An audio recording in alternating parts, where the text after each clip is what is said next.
Greetings everyone and welcome to another Necromancer guide. In our previous video we aimed on creating the deadliest summoner possible by focusing on its effectiveness in a more general way. However, this time we're diving into something far more specialized, a summoner built exclusively for Ubers. By leveraging a powerful army of summons, strategic use of curses and key item choices to overcome the boss's unique attributes, this Necromancer is designed specifically to handle Uber Tristram. But this guide isn't just about skill choices and equipment, it's covered with valuable information that every detail is carefully covered to ensure that you have the best possible setup. So let's break it all down and analyze how and why we can complete the Pandemonium event with ease. We will respec a 90 level Necromancer so we can build him up from scratch together. Starting off with the skills and getting straight to the point, the backbone skill of this build is obviously Revive, and maxing it is absolutely essential. With additional skill points from gear, we can summon a massive army of revives which serve as the key to victory, providing both raw damage and durability needed to take down the Ubers. The more revives we have, the faster the Ubers will fall, making this strategy incredibly effective. Skeletons take a secondary role, serving as additional damage dealers rather than the core of your army. Investing in skeleton mastery is still essential though, since it improves your revives as well. Regarding the golems, Clay Golem is the best choice. His powerful slow effect combined with Decrepify will make the fight significantly easier. Maxing Golem Mastery is a great option to increase your golem survivability, reducing the need for unnecessary resummons. Meanwhile, 1 point in Summon Resist is sufficient, as gear bonuses will boost it to an effective level. For this build, we'll be utilizing 3 key curses: Amplify Damage, Decrepify and Terror.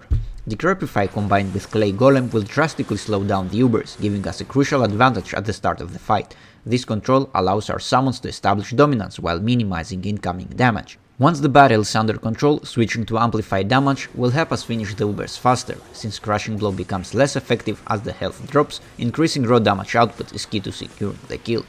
Terror is required on the way to Decrepify, but it can also serve its role. Casting Terror will scatter the Uber minions, keeping them away from overwhelming our summons or targeting our character.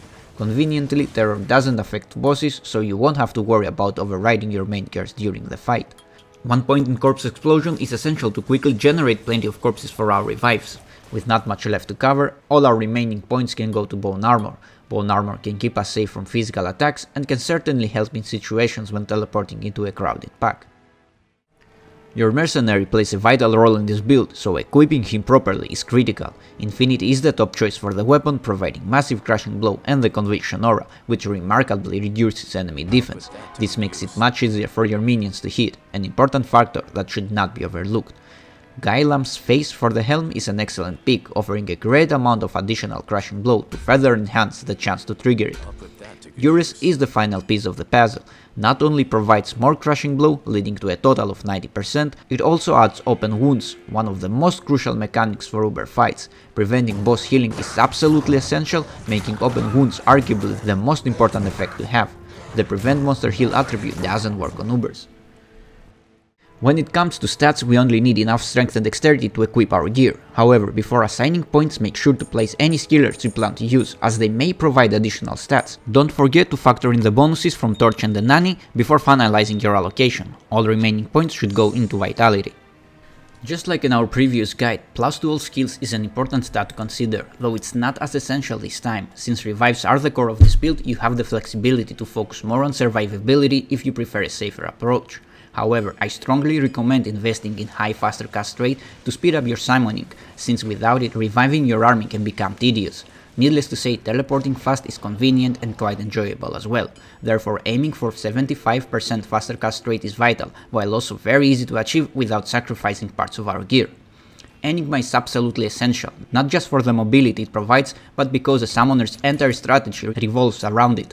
For gloves, belt and boots, we're using Trangles, Arachnid Mesh and Marowak, as there are few if any better alternatives. For rings, we go with one Stone of Jordan and a Wisp Projector. While Wisp Projector offers some lightning absorb, its real value lies in allowing us to summon the Heart of Wolverine, boosting our minions' damage and attack rating. For the Shield Spirit is an excellent choice. With 35% faster cast rate, we reach the 75% breakpoint, enabling us to equip Shaco and Maras for all the valuable bonuses they provide. However, if we want even more plus to summoning skills, we can switch to Dark Force Spawn paired with a +3 to summoning skills Tiara and a +3 skills to summoning skill Amulet for additional power. Keep in mind that in this case we will need the Circlet or the Amulet to provide some faster cast rate to reach the 75% breakpoint. Personally, I prefer this approach for the extra plus to summoning skills. For the weapon, Beast is unmatched, granting us the Fanaticism aura, which greatly increases our minions' attack speed, damage, and of course the often overlooked stat, but just as important, attack rating.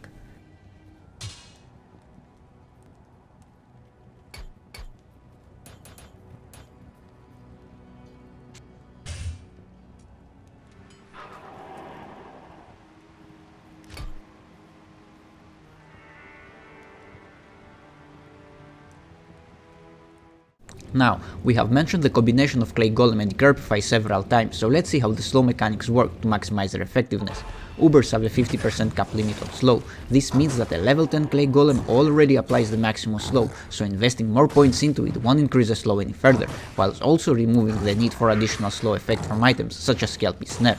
But even if the Ubers didn't have that limit, the Hireling and the Clay Golem would still not work, because it's the same source of slow but coming from different targets. This effectively removes the idea of equipping your Mercenary with slow target items when using Clay Golem. On the other hand, you can develop a different approach by using slow effects on your Mercenary while switching to a different Golem. For example, Kelpie's Snare on the Hireling combined with an Iron Golem made from a high-end runeword like Pride or Beast can offer a new strategy. But this increases the build's cost significantly and demands more adjustments to your character. In contrast, Clay Golem already provides all the slow you need with minimal investment and complexity.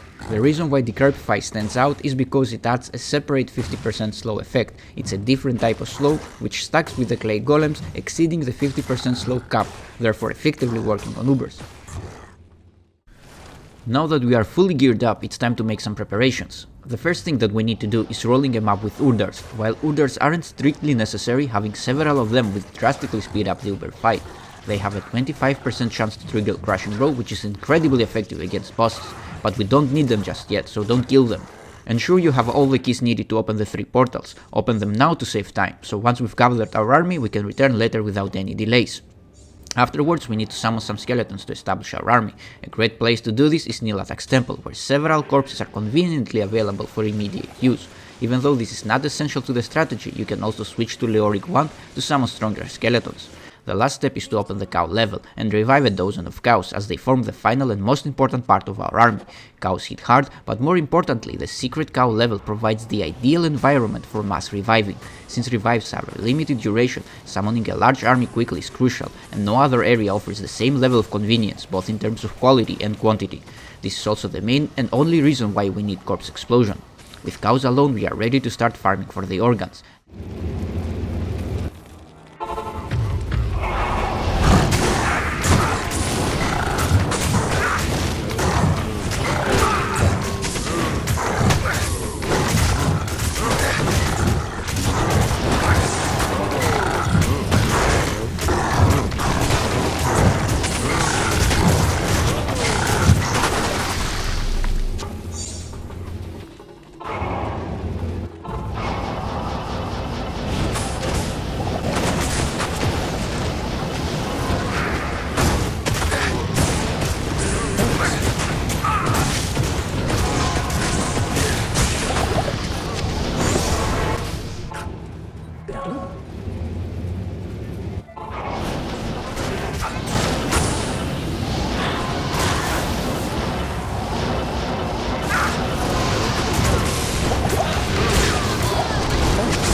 Once we've collected the organs, it's time to resummon our revives, since their time is depleting. First, we return to the cow level to gather as many cows as possible, and then we head to the Reader of Flame to revive some Urdars. Remember that rolling them up with Urdars is your priority. Don't go randomly searching for them, or you are just wasting the time remaining on the revives. With our army fully assembled, we are now ready to enter Tristram and face the ultimate challenge.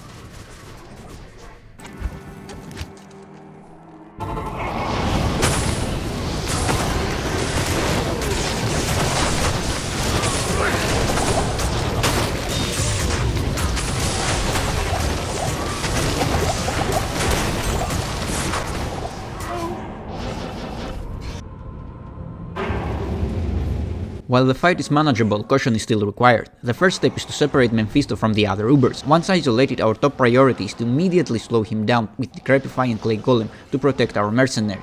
Once this is done, teleport on top of him to regroup your minions and force them to focus all their attacks on him. Once your army is in place, switch to Amplify damage to speed up his demise.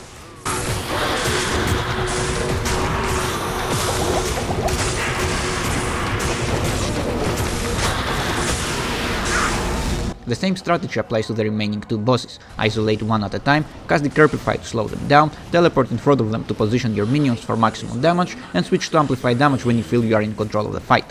Throughout the fight, keep casting Terror to scatter the minions summoned by the Ubers. This ensures that all your minions' damage remains focused solely on the bosses, preventing unnecessary distractions and, more importantly, to keep them away from our vulnerable character. By following this strategy, you'll maintain full control of the battle and make quick work of the Ubers. Less experienced players may struggle to handle the whole event at one go, but remember, if your revives expire you can always regroup and summon more. There's no harm in taking the fight at your own pace. As long as you focus on defeating one Uber at a time, you'll eventually get the job done. Taking on Uber Tristram as a pure Summoner Necromancer can usually be done even with budget gear, but with the right strategy, equipment and minion composition, you can save yourself a lot of time and trouble, finishing one of the toughest endgame events with little to no problems at all.